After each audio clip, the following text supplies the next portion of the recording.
Hello and welcome into the Knicks-Verse. My name is George, and if this is your first time here or you've been here before but have not subscribed yet, please do so along with hitting that thumbs up button for me.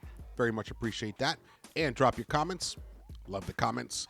There's probably going to be several about tonight's crushing defeat in overtime to the Los Angeles Clippers at MSG. It was a tremendous, valiant effort in that fourth quarter to come back, and it was unfortunately undone by a lack of understanding of the moment in those final seconds of the game. Yeah, of regulation. Let's put it that way. Once we went to overtime, Knicks were just blown out. Knicks are actually 3-6 in overtime this season, and it's easy to see why. The Knicks, the main guys, are usually spent by then. In fact, Julius Randle looked spent in that third quarter. I tweeted at one point, I was like, where's Obi? Where's Obi? Well, Obi did finally come in. He came in for the fourth quarter, and man, did that make a huge difference. We're going to break it all down. Let's get to it. All right. As you can see, the Knicks lost 134-128 to the Los Angeles Clippers, who were led by Paul George and Kawhi Leonard, and a big effort by Norman Powell, but a humongous game-tying bucket by Nicholas Batum just as the buzzer sounded. And it tied the game and it sent it to overtime. Before I show you the main stats of this right now, I want to show you the fourth quarter. Oh, overtime. Actually, I want to show you overtime. These are the overtime stats for the game. The Knicks were outscored by 6 in overtime. 19 points is what the Clippers scored. We scored 13. Imagine 19 points in 5 minutes. That's like if they scored 57 points in a quarter. That's how many points they got. Now, a lot of it was the charity stripe because the Knicks kept fouling them. In fact, Quentin Grimes fouled out of the game. That's why he only played 2 minutes and 34 seconds. And Emmanuel quickly came in for him. A lot of fouling in this game, unnecessarily, in my opinion. And a lot of it could be because they were tired. Also playing against everybody in the Clippers, position by position, were taller than the Knicks. Every single position. But even though Zubac did play 40 minutes in tonight's game, he wasn't there for closing. For the overtime. Sorry. I'm still fighting that cough, that little cold. So I got a Halls in my mouth right now to be able to survive this thing. Actually, I'd already recorded this whole recap, and I had the sound off, which is frustrating. I felt like talk about a boneheaded play. There you go. That's a boneheaded play right there. Look at the Cherry. Okay, so this is the first five. This is the 5 minutes of overtime. But I want you to look at the first 4 minutes of overtime. Here's the first 4 minutes. Clippers scored 10 points. We scored 2. We did not even make a field goal in those first 4 minutes. We only even got 2 field goal attempts in those first 4 minutes. We went to the charity stripe. Randall hit 2 free throws, and he picked up a rebound, a nice rebound there. RJ got a nice steal, and Isaiah Hartenstein got a steal too. But come on, guys. Look at that. That's in the first 4 minutes, just complete. But then the team kind of woke up a little bit, but it was just not enough. And I think the momentum off of that big bucket that Nicholas Batum hit, who has now scored over 10,000 points, which is the most for a French-born player. I think that's what the stat I saw. I watched the Clippers broadcast, and it's interesting because they give you different stats and different takes and stuff. But either way, this is hey, he didn't even put up a shot in overtime. And also in overtime, look, they only put up 5 field goal attempts total. And the same thing went through. But they went to the charity stripe 18 times in overtime and hit 15 of them, 83.3%. Free throws did hurt us again in the fourth quarter, but the Knicks somehow were able to take the lead in this game. Pretty wild. Pretty wild when you think about it. So, when the fourth quarter began, the Knicks were down by 15. After only being down 5 at the half, in a game where this team, the Clippers, got off to a crazy hot start. They shot 70% from the charity stripe in the first quarter alone, 63% overall, and the Knicks were still hanging around. They cut the deficit down to 5 at the half, but there was something about the way the game was going. It looked like at any moment the Clippers could put their foot on the gas and just soar away, is what it felt like. And then the fourth quarter, the third quarter began, and that's exactly what happened. The Clippers, I think, built up a 17-point lead at one time, and we were able to whittle it down to 15 at the end of the third quarter. So the fourth quarter begins, and remember, Randall played the entire third quarter, but so did Kawhi Leonard. But we had Randall played the entire fourth quarter, and he looked spent. Then Obi came in to the fourth quarter with Quickly, Deuce, and I believe Grimes was a part of that unit, and I think also RJ and Hartenstein. I believe that was the fivesome out there. The Knicks bench were able to very quickly, within the first 3.5 minutes of the fourth quarter, cut the deficit by 9. It was only a 6-point deficit at that point. It was 100-94 at the 8-minute and 18-second mark of the fourth quarter. Fantastic. So you thought, oh, wow, we got momentum now. And then the Clippers, they went on a little teeny run. They bumped that lead back up to 12 with about 7 minutes left. And then Brunson came in. Nice move at that moment. Grimes hits a big 3-point bucket with 52 seconds left to give the Knicks the first lead that they had in the entire game. It was 113-112. And then Brunson was able to hit another bucket, and the lead was 3 with only about 5 seconds left or something in the game, or 6. I can't remember the exact seconds that were left in the game, but it wasn't that many. The Clippers came down, and they put up a bad 3-point attempt. The ball bounced around, but nobody fouled. Nobody fouled when the ball was loose. You don't give up. You don't send a guy to the charity stripe for 3 attempts if he's not taking a 3-point shot.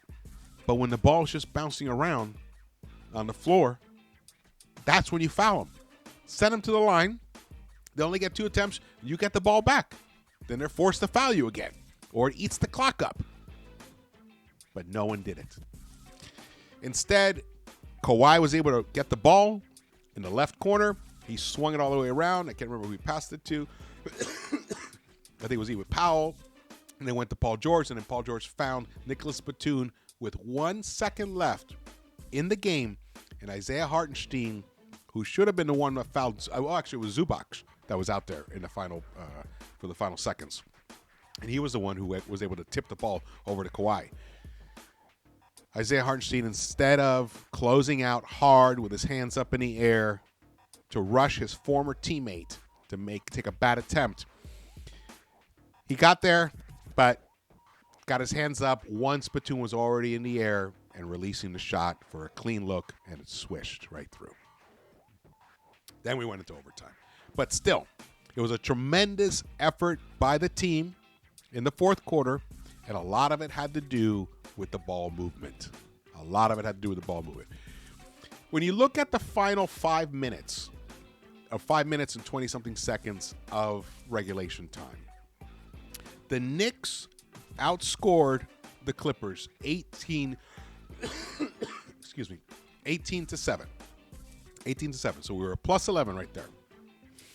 And when you look at who took, guess how many guys on the Knicks scored for the team in those final 5 minutes?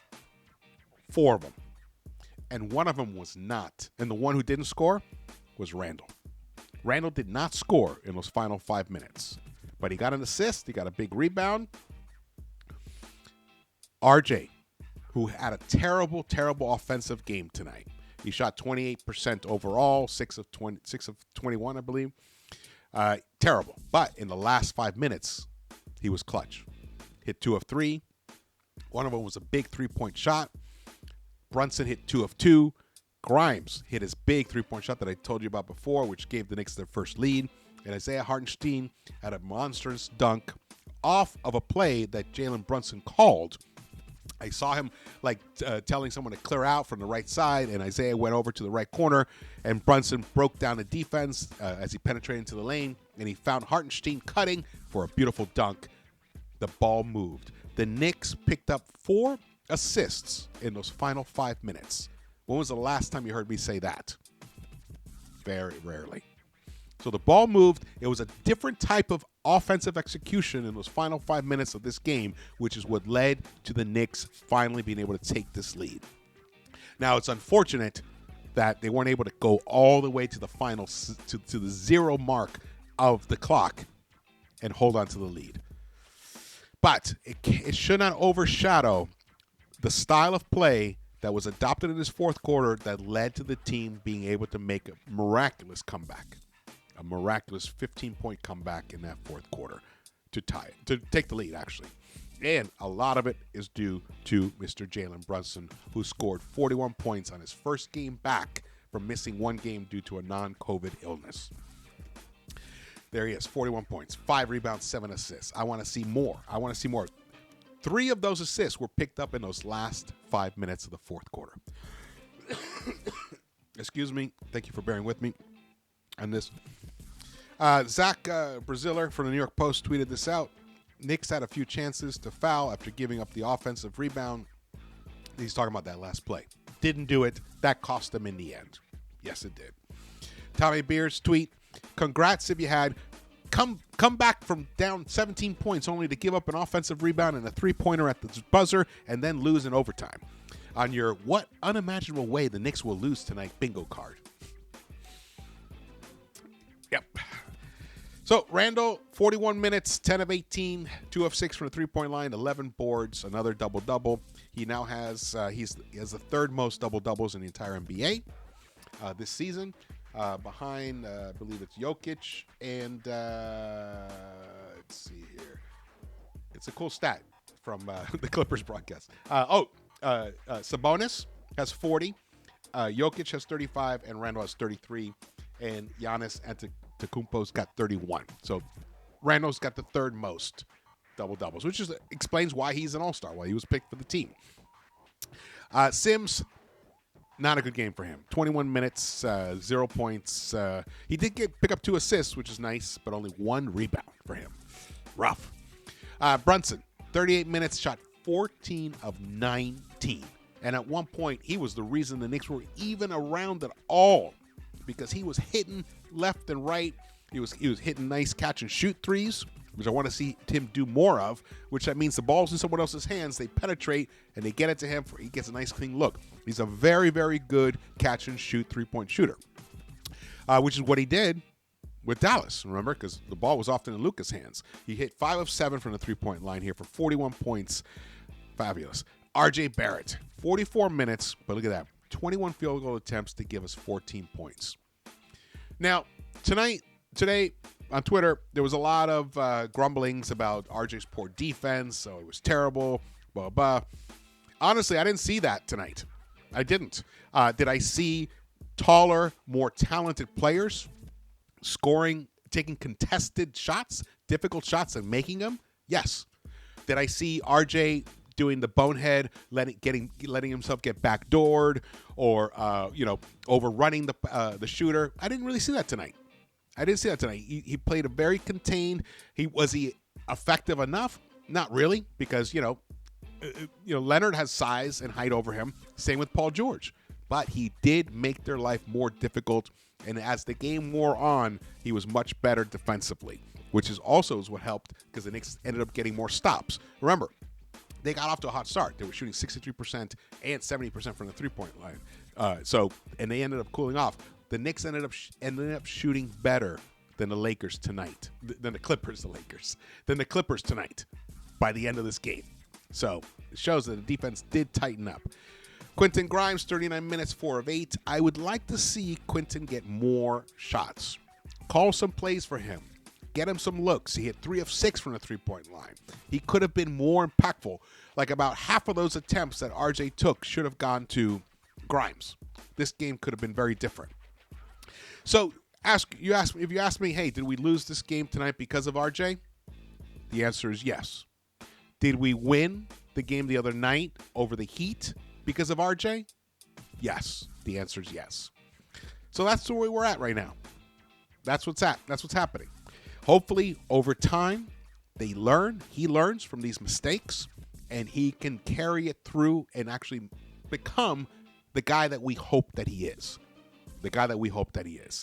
Fingers crossed on that. But Isaiah Hartenstein, he played 32 minutes. He also had a decent game tonight, though I wish he would close out harder on those three-point shooters, like with Batum. It was his former teammate. He should know that his former teammate isn't going to blow past him for a two-pointer. Who cares? Let him. Close out hard on that three-point line. Make him sweat. Nah, didn't do it. But he did give us that nice two-point bucket to help us get back in the game. I think it might even have. I can't remember exactly the point of it, but he ended up with 4 dimes himself, five points, 4 dimes, 11 rebounds. Deuce, 3 of 6, 2 of 3 for the three-point line. Huge, and he was big during that little stretch in those first 3.5 minutes of the fourth quarter to help the Knicks cut down that deficit. Emmanuel quickly didn't have it from inside the arc tonight, but he did shoot 3 of 7. Overall, again, 4 rebounds and 2 dimes for him in 27 minutes. He gave us 11 points. Knicks shot 45% for a three-point line. That's fantastic. Almost 48% overall. Again, fantastic. But look at the plus-minus. RJ on minus 20. And tonight, that really tells the story. It really does tell the story. Randall, minus 11. The whole starting unit was minus except for Grimes because he played with that bench unit at the beginning of the fourth quarter. Toppin, a plus 5. Again, why he only played 12 minutes on a night when the Clippers often do go small. It's hard for me to understand. Why didn't we match up? Small ball. Would have been a great time for it. Make the Clippers sweat a little bit. Make them have to chase us around. Because when Sims and Isaiah Hartenstein are out on the floor, they're not jump shot threats at all. But meanwhile, the Clippers have all of that. So we could have been able to match that up. And, Obi hit 2 of 3 from the three-point line today. We could have used more of that. It wasn't a very well coached game, to be honest with you. It just wasn't. Man. Remember, I recorded this whole thing all before, and it wore down my throat, my voice. So now I'm fighting to just kind of keep it going right now. The Clippers, look here. So Kawhi Leonard, 11 of 23, 41 minutes, 35 points for him. And Paul George, 30 points for him on 16 shot attempts. Incredible. 5 of 9 from the three-point line.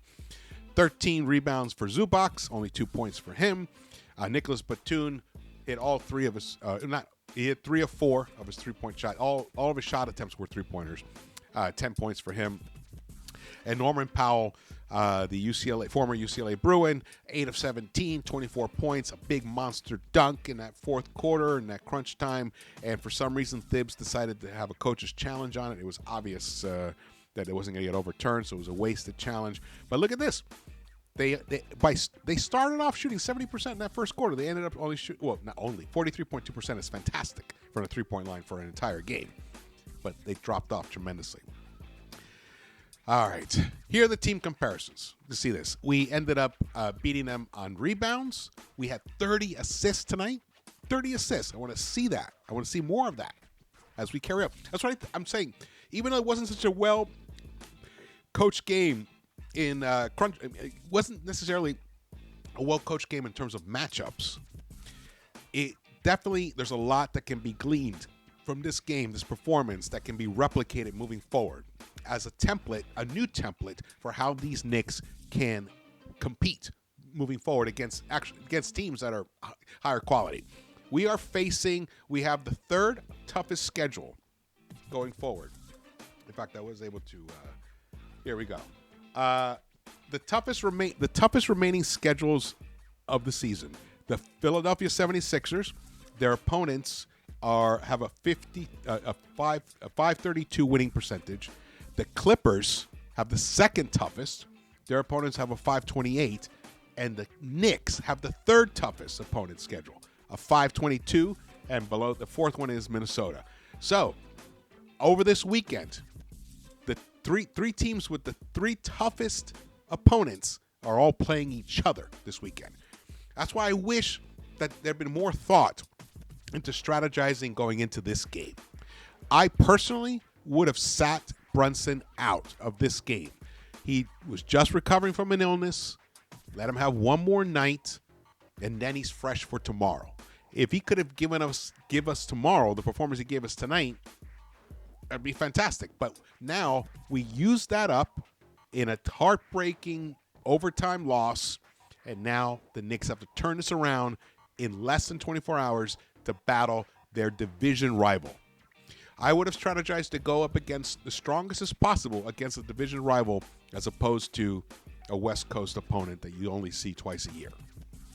That's just my take on that. Look, we outshot them from the three-point line, but the free throws, that was the story of the game, 85.7% for them, and they went to the charity stripe like 30 times, and we shot almost 77% overall. And the killer is, if you look down there, if you can see it, the second chance points, the circle in the middle there at the bottom, they had 18 second chance points. We had 15. They were a +3, and that was that final play in regulation where the ball, the Nicholas Batum three-point shot was made off of a second chance attempt. It's tough, very tough. As you can see here, we went to the charity stripe 26 times. They went 35 times. They made 30 of them. That's what it was. Man, killer. The turnovers, we kept it down to 10. In fact, there was only one turnover made in the first. I think the first turnover that was made was with only like 3 minutes left in the first half. So it was a very controlled game from that standpoint. Points in the paint, we won that battle. But look, we were once down 17 and once up 3. Rough tonight. Rough game tonight. Really hope that somehow they pull off a miracle tomorrow and they come out with the same fire that they had in the fourth quarter, and they can carry it through tomorrow for all four quarters tomorrow and bring us the win. This team can do it. Does this team have superstars? I think the prevailing answer is no. Is Randall playing like one? Yes, he is. Is Brunson playing like one? Yes, he is. So we have two guys that are playing like superstars. Now, are they bona fide superstars? That's debatable. But we have the talent on this team to pull out tough wins. We almost did it tonight. Let's see if we can do it tomorrow. Fingers crossed. Drop your comments. Hit the thumbs up button for me. Subscribe. Share this video. And I will see you around